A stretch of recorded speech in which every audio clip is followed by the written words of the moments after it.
think about visual art journals, paintings, assemblages and more?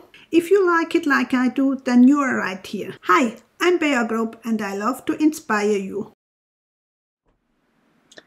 Hello and welcome back. So glad you joined me today again for another exciting new project where I turn everyday items into assemblages. Some people call it assemblage, and sometimes they're also called found object sculpture.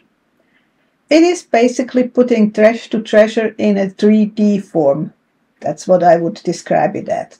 Now, I did use children wood blocks, I did use hardware parts, I did use beads, I did use ribbons, like this little key, I don't know whether you can see it, is also from the jewelry section, and I also did use those board game figures.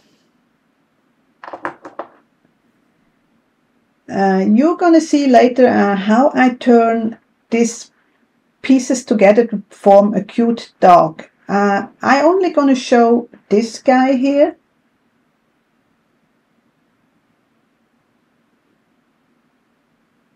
Just a little close-up. But the process for all those dogs are quite similar, so you get the idea how you do it. So look through your stash and follow along this creative project. Creativity is having fun and experimenting. That's what it is all about. Now enjoy the rest of the video. I did speed it up 4 times just so that it doesn't get too long. But I did also add some captions in some places just to make hopefully the process a little bit clearer. Thanks for watching. Till next time. Take care. Bye.